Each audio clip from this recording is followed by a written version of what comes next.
Okay, so I just I wanted to go over a couple of things that we're covering in the webinars recently. I had, for example, a patient just last week who didn't understand how he cured his insulin resistance, his actually almost full-blown diabetes. He'd had these OGTTs before, and he went to get this one as a follow-up. He was doing that an annual follow-up, and then he got these values: 96 on his fasting, 77 on his 1 hour, and 69 on his 2 hour. And you go down and look at his insulin survey or his insulin components. It was 5.5 at fasting insulin, 27, 28 at 1 hour, and 11.8 at after 2 hours. This was a 69-year-old, and again, he'd had stable, significant insulin resistance / type 2 diabetes for a couple of years. He didn't understand this, and one of the things that I wanted to bring up, I brought this up to the folks on the webinar, and it was like 3 other guys said the same thing. I asked him the question, let me just ask you this. What did you do after you took your fasting blood sugar? And he said, well, I was bored, so I started walking. Well, those of us who've had a CGM like a Libre know that we can take a significant carb load. For example, if we want to do a carb vacation with our kids and they want to take us for pizza or beer or whatever, or for one reason or another, you know, a celebration, you want to have somebody's have some birthday cake or whatever. Now, a lot of people don't do that. They're disciplined and they say that's not going to be part of what I do. But others, especially, well, others will say, no, I want to take some carb vacations every now and then. And all you have to do is a gentle walk, and a gentle walk will take the top out of any spike. He said, you should have seen the look on this patient's face. He's in the Mississippi Delta area, and it was like, oh, immediate reaction. He said, yes, you know what? They were in a new building. I was very interested. I was also bored. I spent the whole 2 hours walking. So what he did was prove to himself that yes, you can take a major carb load, and a easy, gentle walk will keep those blood sugars down. Now, obviously, he and I both also wanted to know a little bit more about what his actual inherent carb metabolism is without that. So he's planning on going back to get another one. I just wanted to share that with you because got a similar reaction with the webinar folks in terms of I think it was 2 others, maybe 3 others say, oops, I just got the answer to my question as well. I thought I had a great blood glucose metabolism and just realized, no, I went out walking. So we're actually going to have a few of the folks attending the webinar go back and redo this. So again, I wanted to make you aware of that. Michelle, when we set these up, does go ahead and send some information about eating about 100, 150 carbs per day for the 3 days prior to getting an insulin survey. I think Michelle's going to be adding some clear statements about walking during the event. So just wanted to make folks aware of that. Have you think about that when you're getting testing. So just a couple of points. Gianluigi, hi doc, from Milan, Italy. Very, very good. Milan, there was, it wasn't factor V Leiden. Factor V Leiden was discovered up in the Netherlands. There was another, there was a longevity gene discovered near Milan, Italy. And I can't remember, I think it had to do with either a low challenge LDL or a high functioning HDL variant. But either way, thank you for joining Gianluigi, and thanks for making us aware. I see Bart Robinson as well. Wanted to go ahead and get a couple of other points out there. First of all, we talked about the webinar. We have a Black Friday sale coming up on the webinar. It's instead of the regular $490, we're doing $290. I don't know how often we're going to do sales. I don't want people to get in a mode of thinking of, just trying to do to wait until we have a sale on something. But that's something we'll think about later. What we do want to do is get this information out and available for folks. And just a reminder for you, if you have any thoughts about getting the proper testing, like an insulin survey, a glucose tolerance test, and inflammation panels, that is the key part of the webinar series. What we do is people come in. It's included in the cost of what they do. So for those of you who go ahead and get the Black Friday $290 event, it's basically just paying for the labs, and for the most part, your attendance in the webinar is free. There's about total. It's looking like about 4.5 hours worth of small group conversation regarding individuals and the actual numbers that they got from these insulin surveys and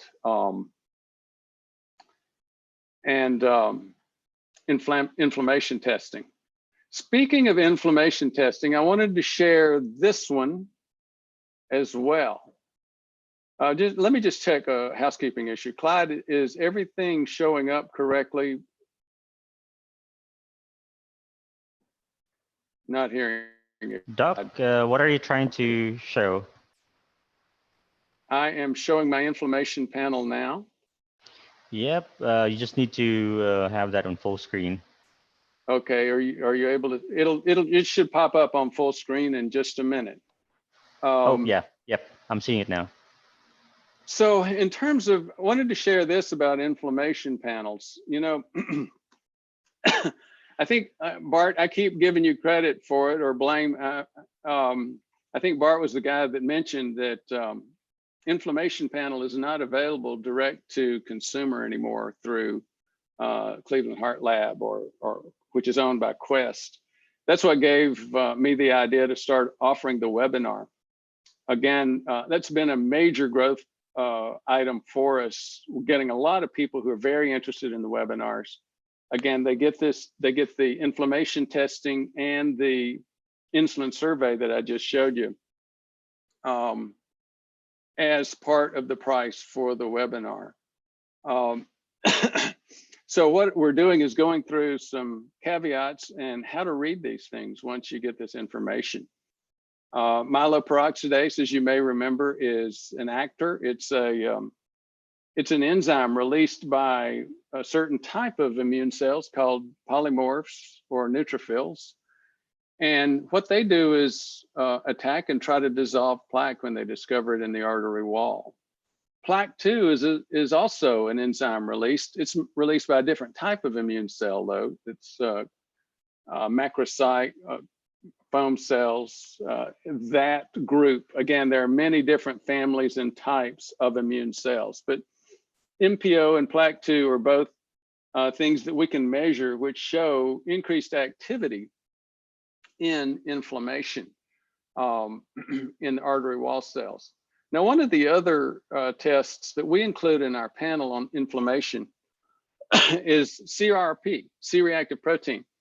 Now, if you go to people like the godfather of cardiovascular inflammation, Paul Ridker at Harvard, you'll see in his studies, he tends to only just look at C-reactive protein. But so why is he not looking at these other things? We'll show you in just we'll talk about why we should look at these other things in just a minute. I'll show you my own CRP. It went out the roof on my last activity, my last test. Why does Paul Ridker why does he just get CRP? Because he's doing studies. He's doing studies on tens of thousands of people all over the world. For example, the CANTOS study, where he gave an injectable anti-inflammatory to see if it decreased heart attack and stroke. And sure enough, it did. It's not quite ready for prime time. I wouldn't recommend anybody buy canakinumab, the injectable inflammatory, and use it for heart attack and stroke prevention. They're actually continuing to work on that activity, but here's why I wouldn't recommend that. You gave up almost as many lives where that anti-inflammatory decreased the body's ability to fight infections. So again, it's a digression. It always comes up when you start discussing the CANTOS trials and other trials like that. Let's get back to the point. Why do we look at a panel rather than just one test? I usually get my own labs when we're getting ready to have an event. When we had the Louisville event, I got my OGTT, insulin survey, other labs, and inflammation panel. And look at this, for the first time ever, I had an elevated C-reactive protein. In fact, it was out the roof, as I mentioned before, a level over 10. What caused that? Well, I had been to Nashville about 2 weeks before, and I know from talking with patients, I've got patients all over the country, and several have had it. I caught this cold, this sore throat that was going around. It was a tough sore throat. C-reactive protein by far has the biggest false positive rate from a biological perspective. And what I mean by that is C-reactive protein is made by the liver. It's reaction to any inflammatory process that's going on with the body. So if your doc is saying, I'm looking at C-reactive protein, I'm covering the bases for inflammation, be careful and make sure that if you get an elevated CRP, don't assume that it's due to your heart. That's the purpose for including plaque 2 and myeloperoxidase and microalbumin creatinine ratio. That helps us make sure that that's a heart-related issue. Mine was not. Mine was a cold. Here's a very, very common, it's a statistic I use all the time to help underline this part. We're going through flu season right now, and you should be getting a flu vaccine. I know there's a lot of vaccine haters. I'm not going to go down that path. But I did want to make the point regarding this specific issue. If we take 100 people today and give them the flu vaccine, about over 60 of them will have a positive C-reactive protein 2 days from now. So again, that's why when you're looking at an inflammation on an N of 1, a single patient basis, it's better to get a panel because again, you're able to sift through the picture and understand exactly what's going on. So a little bit of comments for science today. I mentioned the Louisville event. The Louisville event was great, by the way. We had a blast. We had about 50% more than what I've seen at these type of events where patients come in. Usually you'll get like 2 dozen. This was closer to 3 dozen. The other thing that was very interesting about this one was the people got more and more open with their emotions. There were, I think, half a dozen couples. The husband and wife were both there. As is usually the case, men start going down this path of having cardiovascular inflammation, insulin resistance, heart attack, stroke, positive calcium scores. We go earlier than women. The women get there, and it's clearly the #1 cause of death for women as well. But this is a couple's issue, and we had a lot of very good discussion about how to deal with this in terms of your relationship with your spouse, and a lot of focus on not just how to deal with the bad stuff, but how to develop the lifestyle issues. as we all know on this channel, lifestyle is critical. Lifestyle, we've had some head-to-head clinical trials comparing minimal lifestyle activities to medications, and the lifestyle activities were far more important, as in 3 times more important than metformin, for example, for just minimal lifestyle activities. So gets back to that statement that you can't medicate, you can't supplement, and you can't do surgery to get beyond a bad lifestyle. It's all about lifestyle. We want to, again, not ignore that issue for the future. And I guess given all that, you know, I'm going to have to make some comments about what's today, tomorrow. Just be careful. I mean, I'm not saying, I don't want to be a nudge. I don't want to rain on anybody's parade for Thanksgiving. I'm going to celebrate and eat more than I usually do as well. But again, let's just remember that it's fine from a lifestyle perspective to have variation in the amounts that we eat, the types of things that we eat, et cetera. But it's also a good thing to remember. We want to be thoughtful, mindful about what we do for Thanksgiving.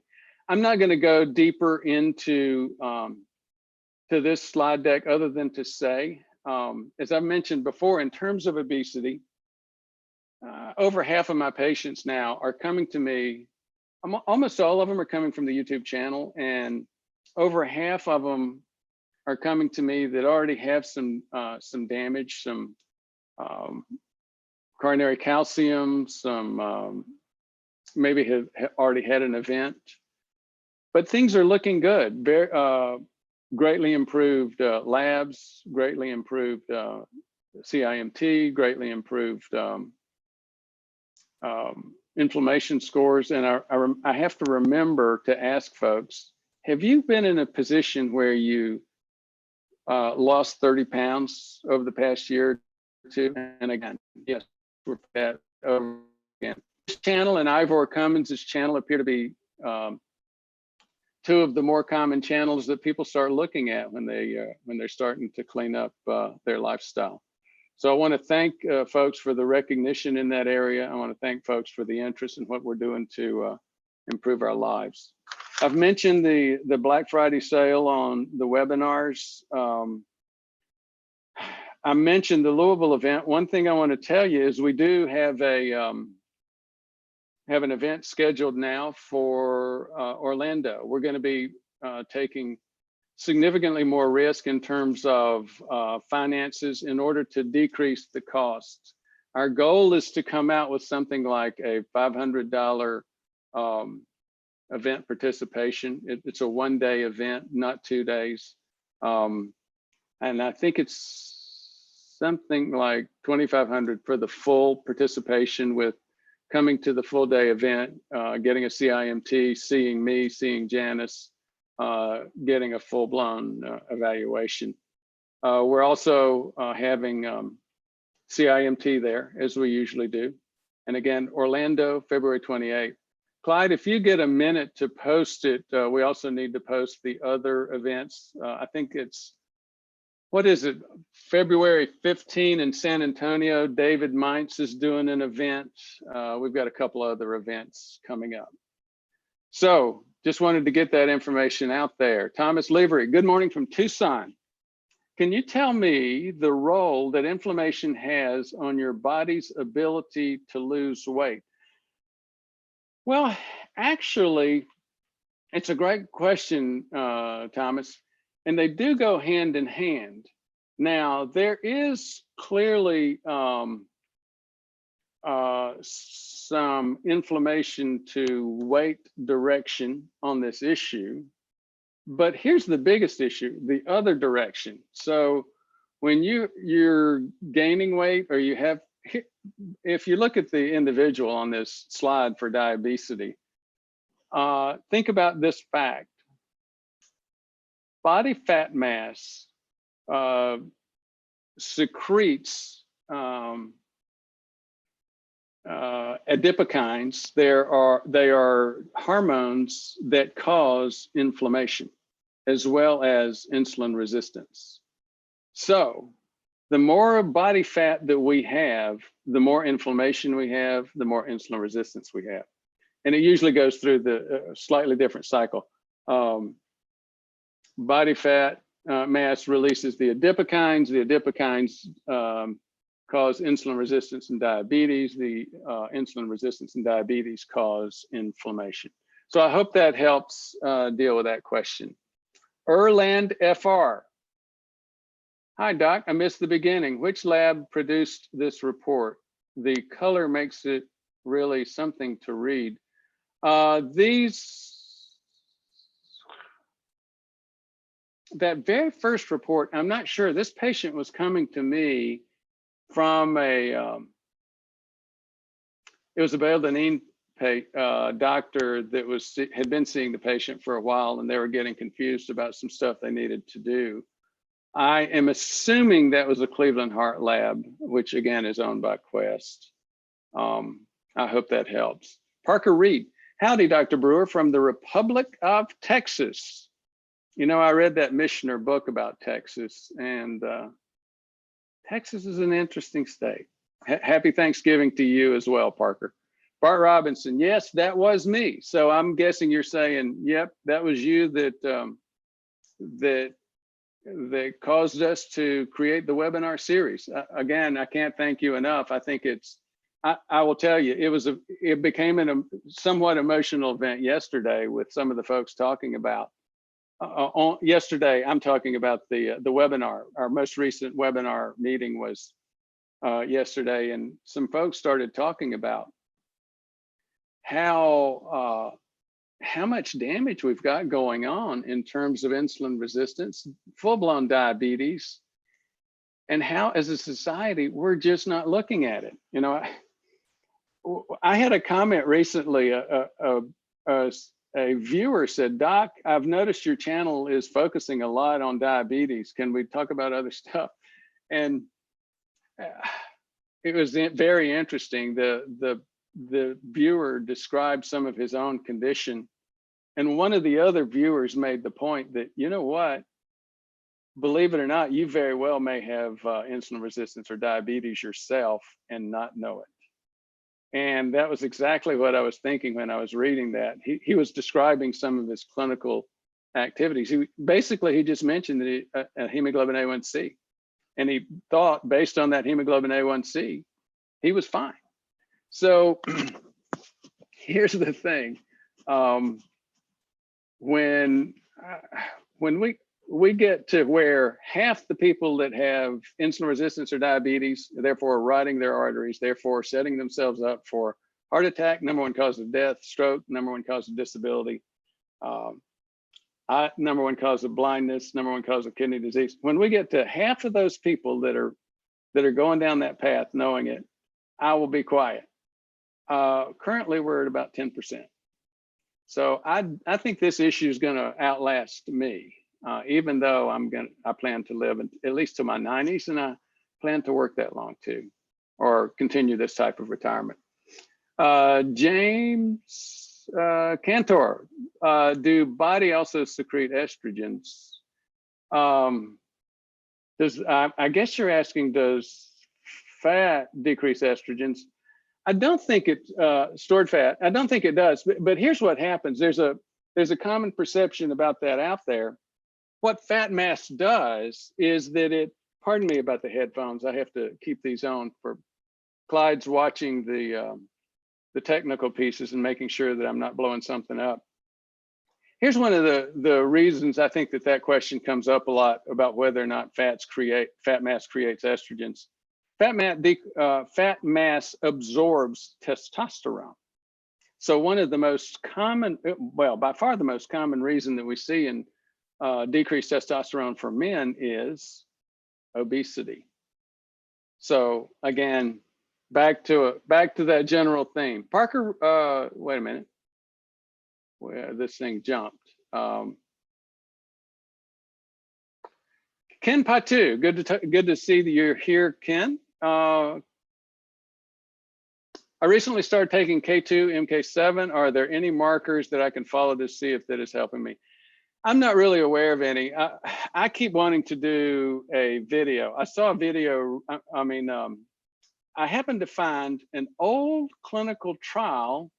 It was buried in a somewhat arcane journal, but it was about K2. And what they did was they did a trial of K2 on young men that were insulin resistant, and they actually saw a decrease in insulin resistance. It was a tiny trial. It was in a very obscure journal. But again, I think it makes the point that a lot of us are wondering about, is there a K2 link with insulin resistance? And does it go through osteocalcin and some of those other enzymes? I do think they've got some bigger trials going on, but that's one of the things that that I would look for. Let me get back to answering your question specifically. I don't know anything that you can watch from a K2 perspective. While we're talking about K2, I will make one other comment.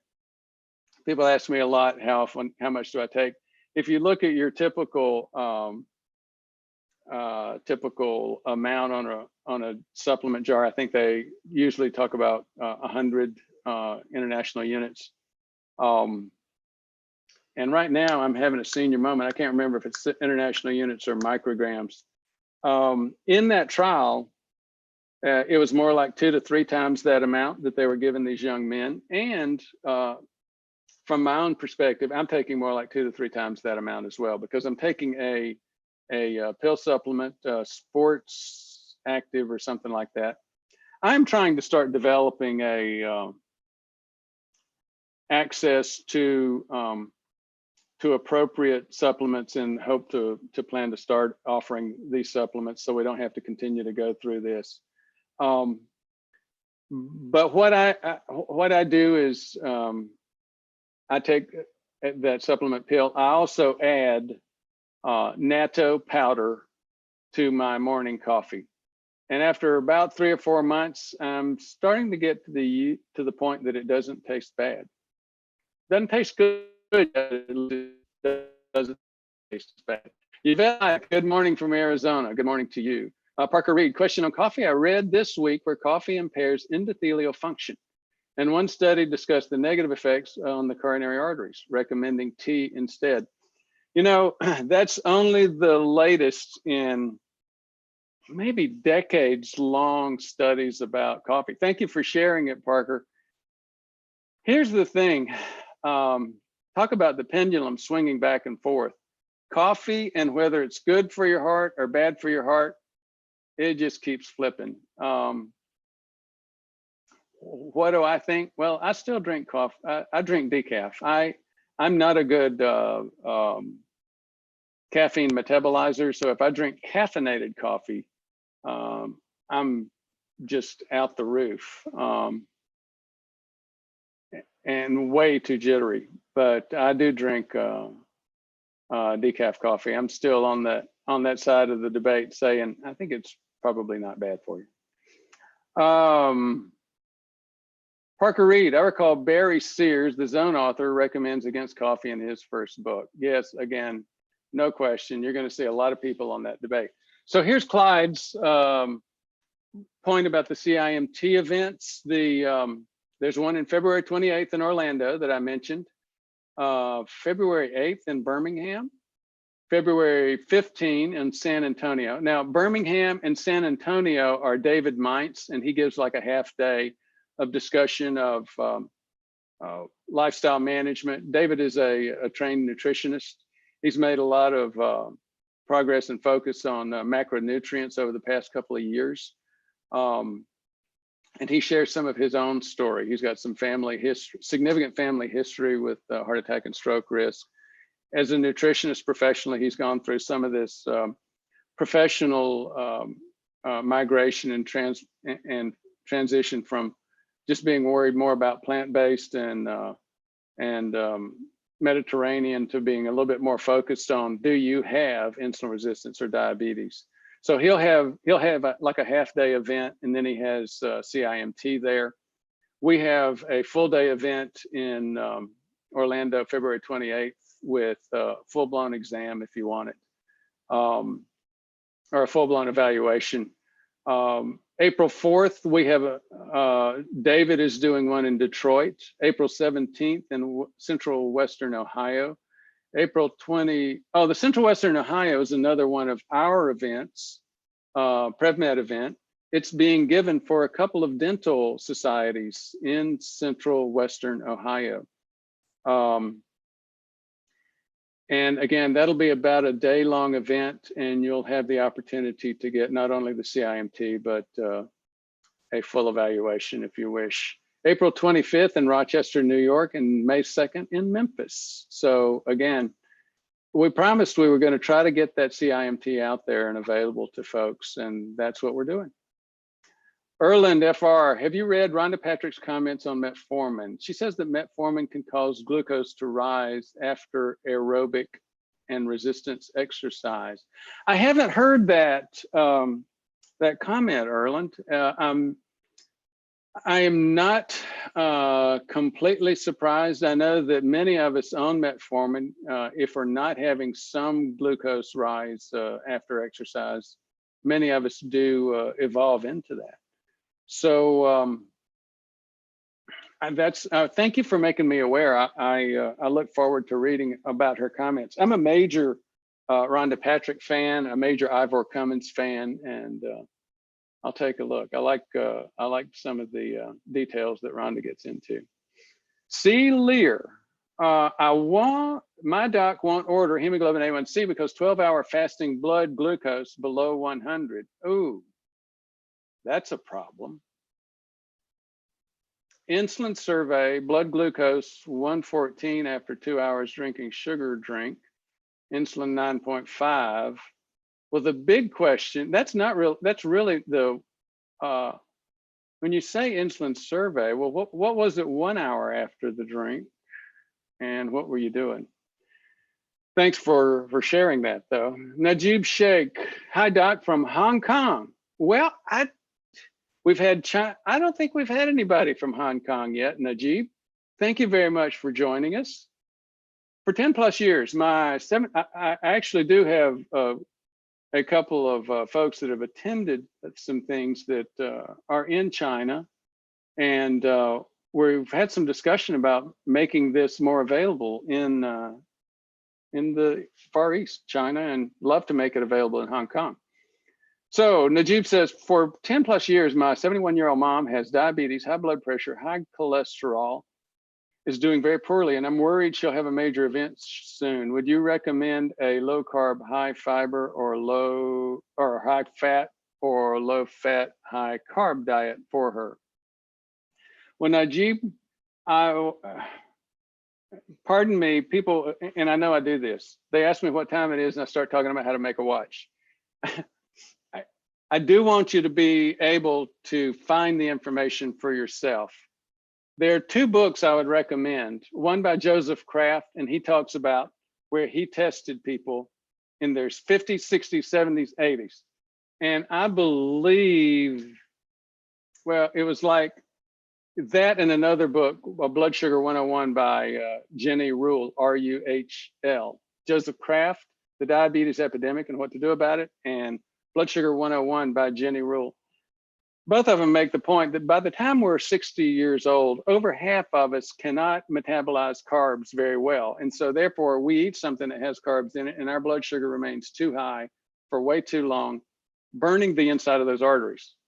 So for anybody 50, 60, 50, there's even significant evidence about 40s and older, be careful with carbs. So again, I know you'll see so I hope that answers your question. I will say you see a whole lot of stuff. We get a whole lot of haters complaining, oh no, fat kills you, plant-based and carbs are what save you. And they quote Esselstyn and a bunch of other folks that are out there. Here's the bottom line. I have no doubt that Esselstyn and a lot of the other folks that are anti-fat, plant-based. I've been plant-based over half of my life, and it's still possible to be plant-based and complete keto if you want to do that. But here's the thing: if you can't metabolize carbs and sugars float around in your body at 180, 200, there's nobody in the world that's going to agree that having a blood sugar of 180 to 200 for 20 hours a day is good for you. I hope I communicated that effectively. Erland FR, wouldn't effect of K2, MK7 show up on CIMT? Well, that would be the hope. There's this, well, here's the thing. Most people that are interested in K2 or vitamin K2 are interested in it because it's a, Clyde, is there something that you, are interested in K2 because they think that it's going to decrease calcification in their coronary arteries. The bottom line is, yes, it may. I'm guessing if it does, it's through having an impact on insulin resistance. I'm not taking vitamin K2 with an expectation that it's going to show improvements even within a month on my CIMT. James Cantor, got a lot of questions. I was hoping to not go a full hour on these anymore. Let's see if we can go through some of these questions real quick. James Cantor, do you think vitamin K2 can cause increase to blood pressure? I'm not convinced that it does. I'm not worried about that. Healthy Chef Jimmy show. Hi. Hello, Healthy Chef Jimmy. Thanks for joining. Yvette Blythe, what factors influence LDL particle count? Mine is good and hers is double mine. We both eat a keto diet. Well, obviously, maybe it's not obvious. Genetics are a big deal. But here's the most common thing. One of the most common things that you tend to see with, I'm sorry, I'm going to have to let my little friend in or we're going to get a lot of,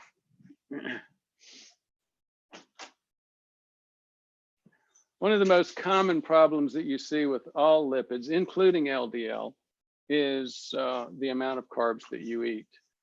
If you're both eating a keto diet, I would suspect that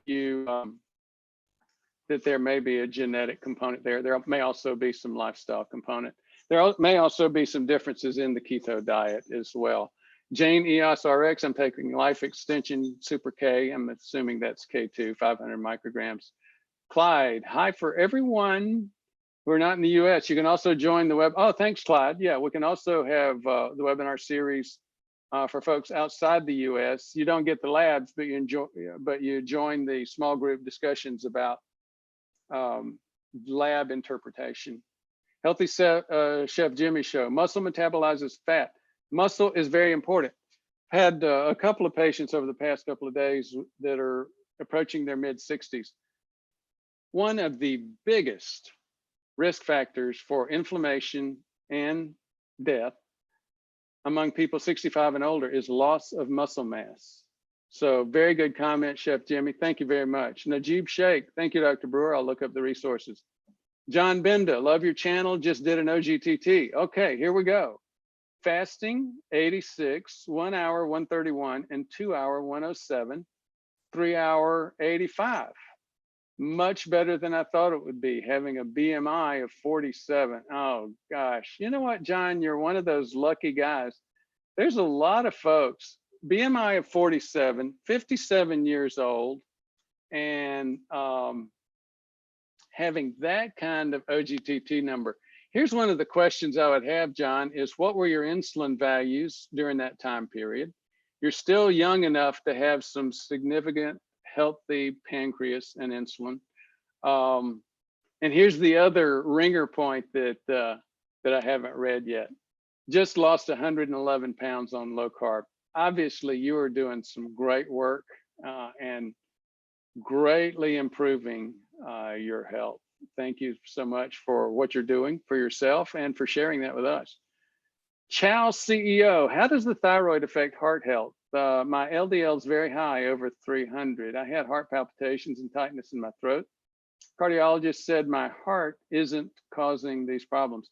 Well, hypothyroid, hypo means too little, hyper means too much. Hypothyroid is one of the most common, it's a very common problem that we find in terms of risk factors for heart disease.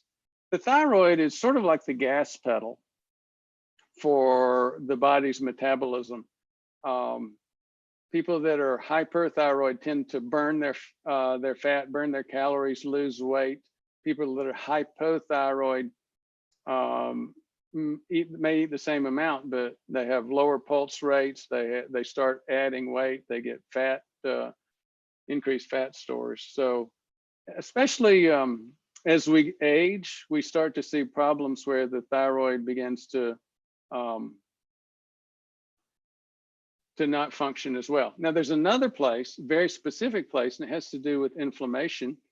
And we see it a lot in our folks that have HAP2/2, haptoglobin 2/2. It's a genetic variation. It's a thing that tends to cause significant inflammation. The precursor for haptoglobin 2 is a molecule called zonulin, Z-O-N-U-L-I-N. Look up zonulin or Google zonulin. You see, here's some other keywords: zonulin, leaky gut, zonulin, HAP2/2, Hashimoto's thyroiditis, zonulin inflammation. You could also add one of the keywords, the name of one of the key researchers who's been moving this forward. His name is Alessio, A-L-L-E-S-S-I-O, Fasano. F as in Frank, F-A-Z-A-N-O. He started off with this whole thing about leaky gut several years ago, and people said leaky gut, myself included, said leaky gut, I don't believe that. Well, it is real. It is very much associated with this genetic variation, HAP2/2. HAP2/2, by the way, or haptoglobin 2, has what we call a 50% allelic frequency. Now that's a very technical term. Let me just break that down and explain it real quick, because it's basically at the bottom line, it means about 3/4 of us have at least one HEP2 gene. You know, you get genes from your mom, you get genes from your dad. And so let's say 50% of the genes out there are HAP2 or close to that. So that means, let's say your mom has a HAP2 and your dad has HAP1. That means, and you've got 8 children, here's what's likely to happen. 2 of them are going to have HAP2/2. Now let me, because, oh, I screwed that up.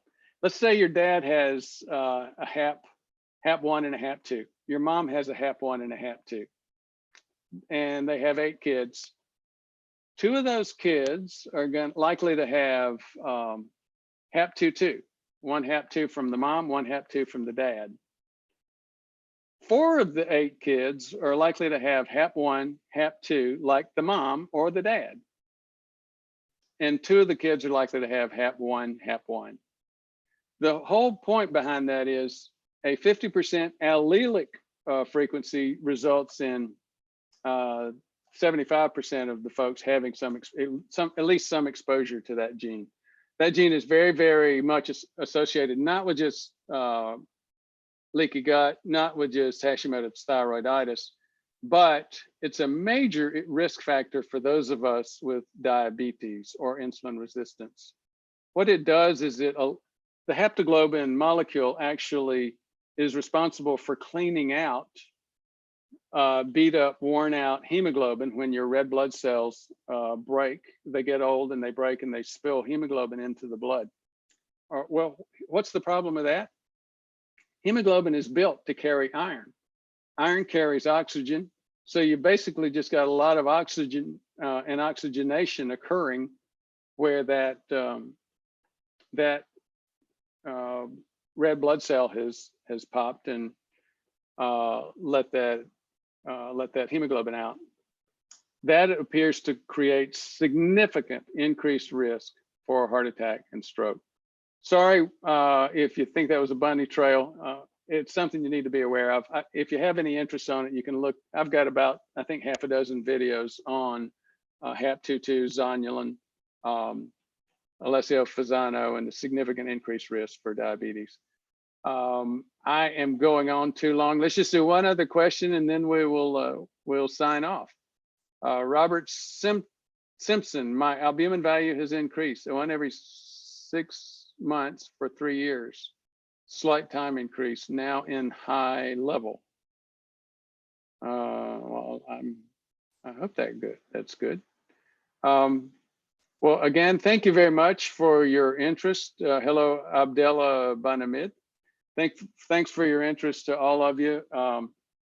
I appreciate what we're doing. Talk to you later.